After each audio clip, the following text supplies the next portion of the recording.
General में भीड़ बढ़ गई थी तो काम बांट दिए गए और बन गई subsidiary books. I am Babli Jain from फ्यूके education. So we are starting today's topic with this new topic, that is subsidiary book. So in subsidiary books there are so many types of books. Once we will discuss purchase book. One by one we will discuss all the book. Okay. So first we are discussing purchase book. It is also one type of journal book. ये journal book के ही types हैं जिनको हम discuss करने वाले हैं. So purchase book, it means, see, purchase book, what is the meaning of purchase? Purchase, it means material we are purchasing for selling. अगर हम सेलिंग के परचेस पर्पस से कुछ परचेस करते हैं तो उसको हम बोलते हैं परचेस. तो यहाँ पे अगर हमारे पास बहुत सारे ट्रांजेक्शन्स होते हैं, बिजनेस बहुत बड़ा है, डेली बहुत सारे ट्रांजेक्शन्स हैं, तो हम उन ट्रांजेक्शन्स को लिखने के लिए अलग अलग बुक की हेल्प लेते हैं. These books are known as subsidiary books. इन सब्सिडियरी बुक्स में हम क्या करते हैं, अलग अलग हेड से रिलेटेड अलग अलग बुक ही बना लेते हैं. जैसे कि फॉर एग्जाम्पल परचेज बुक. इस परचेज बुक में हम क्या करेंगे, सभी परचेज ट्रांजेक्शन्स लिखेंगे, और वो भी कौन से, जो कि क्रेडिट ट्रांजेक्शन्स होंगे. बिकॉज कैश ट्रांजेक्शन्स तो हमने कैश बुक में सीखे ही हैं, वही लिखना है. यहाँ पे हम सिर्फ क्रेडिट ट्रांजेक्शन्स लिखेंगे and which is related with purchase only, right. So records only credit purchase of goods. मतलब इसमें हमें क्या लिखना है, गुड्स की परचेसिंग वो भी क्रेडिट, ठीक है. Not cash purchase, not fixed asset. देखो, not cash purchase, it means हम कैश परचेस इसमें नहीं लिखने वाले हैं because we will write in cash book. And similarly fixed asset भी हमारी जो परचेस हमने की है, फॉर एग्जांपल अगर हमारा बिजनेस है गारमेंट्स का, है ना, गारमेंट्स का हमारा रेडीमेड गारमेंट का बिजनेस है, तो अगर हमने वहाँ पे उन गारमेंट्स को रखने के लिए फर्नीचर परचेस किए हैं, तो फर्नीचर हमारी एसेट हुई, वो हमारा गुड्स नहीं है, उसको हम सेल नहीं करने वाले, उसको हम बिजनेस में रखते हैं फॉर अर्निंग प्रॉफिट. असेट का मीनिंग क्या होता है, asset it means we have purchased for keeping in the business and earning profit. Okay, हम उसको बिजनेस में रखते हैं और उससे प्रॉफिट अर्न करने में हेल्प लेते हैं, तो वो सभी चीज़ें एसेट कहलाती हैं. फॉर एग्जाम्पल मशीनरी हो गई, फर्नीचर हो गया, व्हीकल्स हो गए, बिल्डिंग हो गई, तो ये सारी चीज़ें एसेट होती हैं. तो एसेट की अगर हम परचेसिंग कर रहे हैं तो उसको हम परचेस नहीं मानते बिकॉज वो परचेस गुड्स का नहीं है. हमको सिर्फ इस परचेस बुक में लिखना है purchase of goods which is on credit, जो क्रेडिट में हमने खरीदा है, ठीक है. सो नाउ हम एसेट को भी नहीं लिखेंगे, ध्यान रखेंगे, और साथ ही हम कैश परचेस को भी नहीं लिखेंगे. Only goods purchased on credit are recorded. If machinery is purchased on credit, it is not recorded here. If furniture is purchased on credit, we will not record here. If any other type of asset purchase, we will not record here. ठीक है. Now columns कैसे होंगे इसके, तो देखो purchase book के column इस type से होते हैं. Date, name of the supplier, invoice number. Invoice number इसलिए बिकॉज क्रेडिट परचेस है, क्रेडिट में हमेशा इनवॉइस मिलता है, और अगर कैश परचेसिंग होती तो कैश मेमो मिलता है ना. तो यहाँ हमें इनवॉइस मिल रहा है, इसलिए इनवॉइस नंबर डालना पड़ेगा. Then we will write amount, कितने का अमाउंट है, क्या अमाउंट है, कितना खरीदा. And ledger folio. Ledger folio it means, अब ये जो जर्नल बुक बनेगी ना, ये बिल्कुल जर्नल के फॉर्मेट में बनने वाली है, जैसे जर्नल बुक्स बनती थी वैसे ही. ये कैश की तरह लेजर अकाउंट नहीं बनेगा इसमें, यहाँ पे जर्नल बुक बनेगी. तो जर्नल बुक में लेजर फॉलियो होता है, वैसे ही यहाँ पे हमें लेजर फॉलियो का कॉलम देना है. This is the format of purchase book. ये परचेज बुक का फॉर्मेट है, ठीक है. Date, invoice number, name of the supplier या अकाउंट टू बी क्रेडिटेड, किसका अकाउंट क्रेडिट होने वाला है ना, उसका नाम लिखना है बस यहाँ पर, ठीक. LF and amount. Okay, so these 5 column will be here. अब यहाँ पे अगर हम इसको एग्जाम्पल के थ्रू समझे तो ये एग्जाम्पल है. Enter the following transactions in the purchase book of message Ram traders. अब राम ट्रेडर्स की बुक में हमें क्या करना है, एक परचेज बुक बनानी है और उसमें हमें इनकी एंट्री करनी है कि उन्होंने किन से क्रेडिट परचेज किया है, ठीक है. सो अप्रैल 1 purchase goods from Ramesh and company on credit. उन्होंने किससे लिया, रमेश एंड कंपनी से लिया है. तो हम इसमें एंट्री कैसे करेंगे, हम यहाँ पे परचेज बुक का फॉर्मेट ड्रॉ करते हैं. I will use this format, मैं इसी फॉर्मेट को यूज करूँ. तो मैंने यहाँ पे क्या लिखा, यहाँ पे मैंने लिख दिया किससे हमने परचेज किया, रमेश से, है ना. तो रमेश एंड कंपनी का नाम लिखना है बस हमें, ठीक. हमने यहाँ पे लिख दिया. एंड यहाँ पे देखो, see here we are not having any debit and credit column, तो we will not write here to, हम सीधे यहाँ लिखेंगे रमेश एंड कंपनी। ओके, और क्या परचेज किया है हमने उनसे, रमेश एंड परचेज कंपनी से 5000 रुपीज। ठीक, तो हम यहाँ लिख देंगे 5000। Okay, goods purchase on credit. Then next one, purchase furniture from Kapoor limited on credit. अब देखो, कपूर लिमिटेड से हमने फर्नीचर परचेज किया है, ये भी क्रेडिट में ही है, लेकिन इसको हम नहीं लिखेंगे because we will not write asset, asset लिखना ही नहीं हमें। ठीक है, purchase goods from Mohan brothers 4500।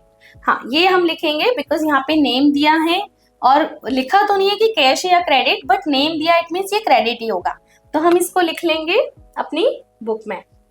सो यहाँ पे हमने लिखा what is the name, Mohan brothers, amount is 4500, तो हमने लिखा Mohan brothers. Okay, and 4500 we will write in the column of amount. ठीक है, 4500। Then next, purchase goods from Mohan we have written because it is credit purchase. Purchase goods for cash, अब देखो cash purchase है तो वो भी हमें लिखना नहीं है, we will not write this because अभी हमने क्या पढ़ा था कि ना तो हम कैश ट्रांजेक्शन लिखेंगे और ना ही हम एसेट की परचेसिंग लिखेंगे, तो ये दोनों हमने नहीं लिखने। नेक्स्ट ट्रांजेक्शन है purchase goods from Radha stores on credit. Radha store से हमने गुड्स खरीदा है 6000 रुपीज का, तो now we will write here Radha store because we have to give the detail ना, तो यहाँ हमने डिटेल दी है Radha stores, amount is 6000 rupees. Okay, so we will write here. Now at the end what we will do, we will make here total, हमने यहाँ पे total निकालनी है, कितनी हुई टोटल इस परचेज बुक की, वो टोटल हम यहाँ लगा देंगे। 6 + 4 10, 10 + 5 + 15 हो गया, सो 15,500 will be here. This is the total of purchase book, ये हमने टोटल परचेसिंग की। अब आप देखो इस बुक से हमें क्लियर हो गया कि हमने परचेसिंग कितनी की है टोटल, और वो भी क्रेडिट, तो क्रेडिट परचेसिंग हमारी हुई है 15,500।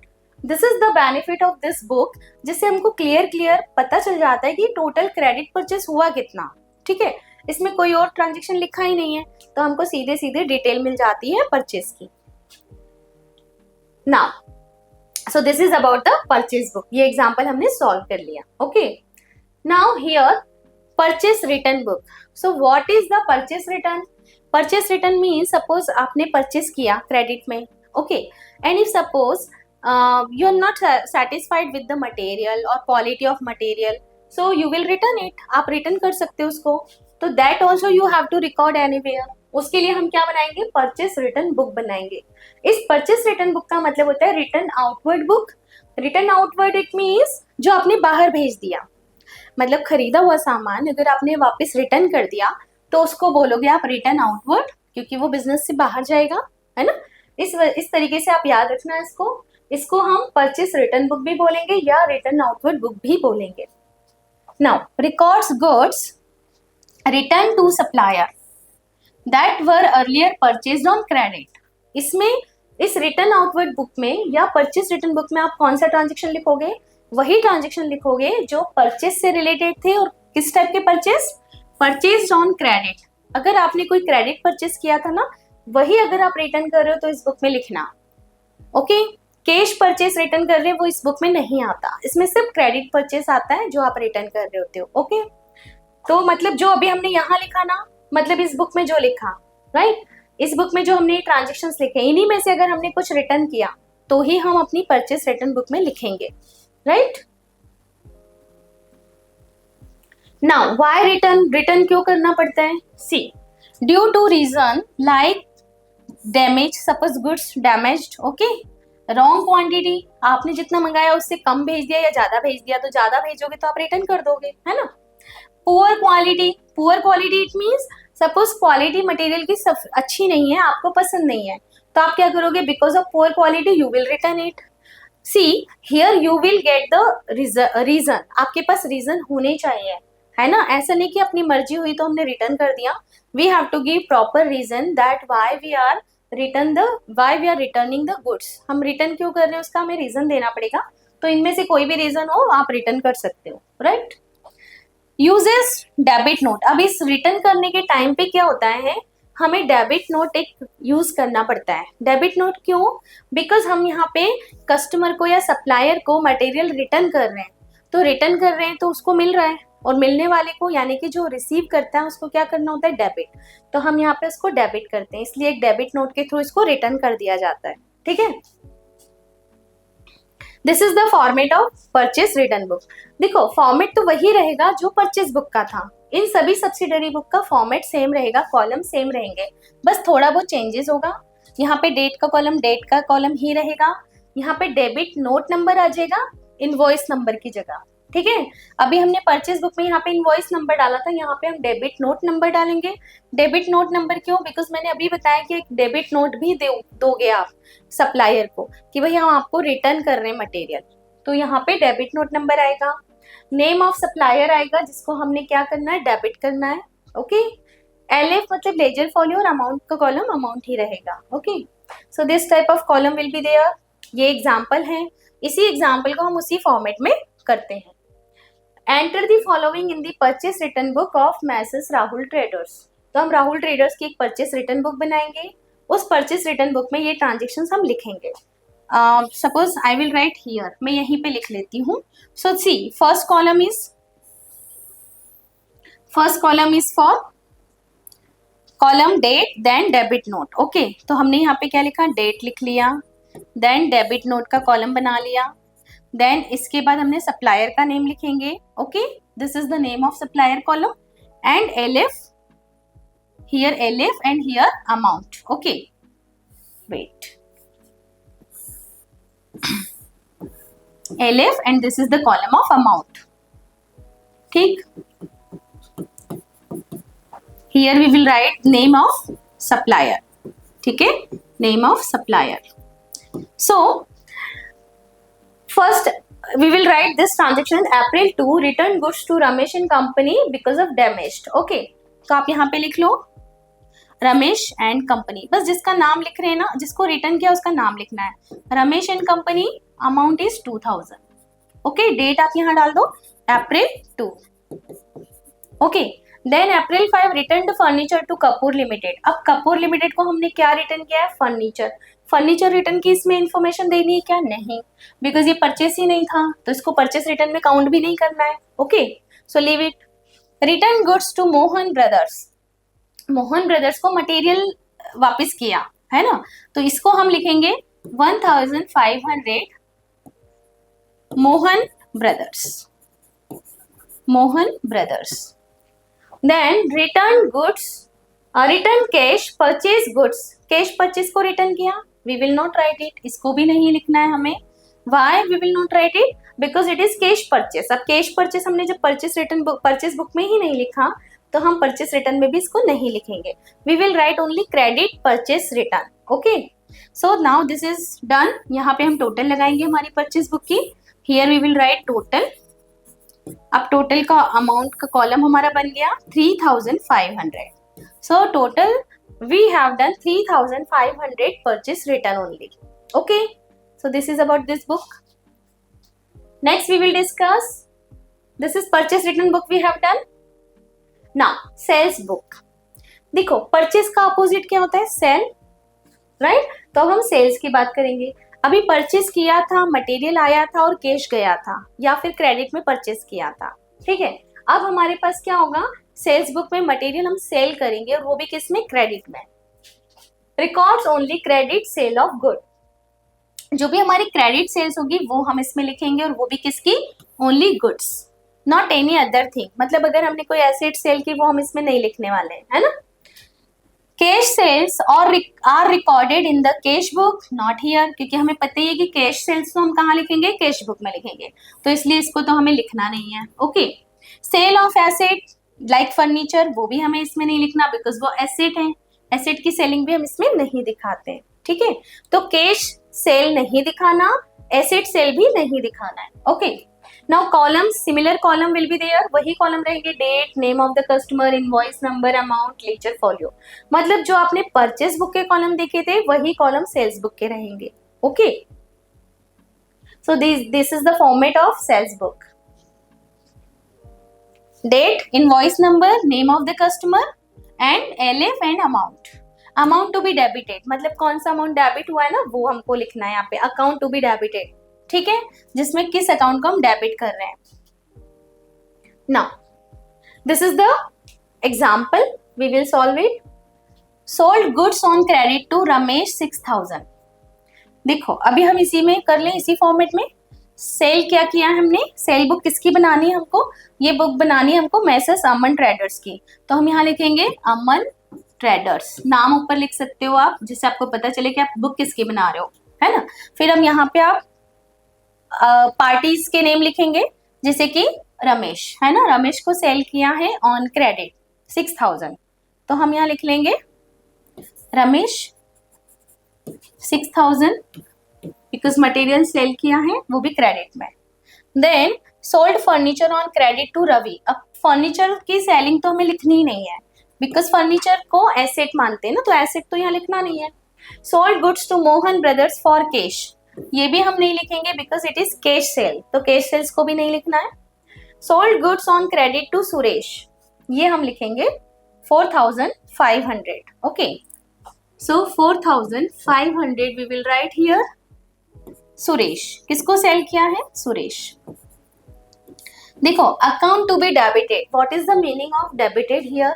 जब हम इसकी जर्नल एंट्रीज करने जाएंगे तो हमारी एंट्री क्या होगी, हमने गुड्स सेल किया है, किसको किया है, जिसको भी किया उसको डेबिट करो बिकॉज ही इज रिसीवर।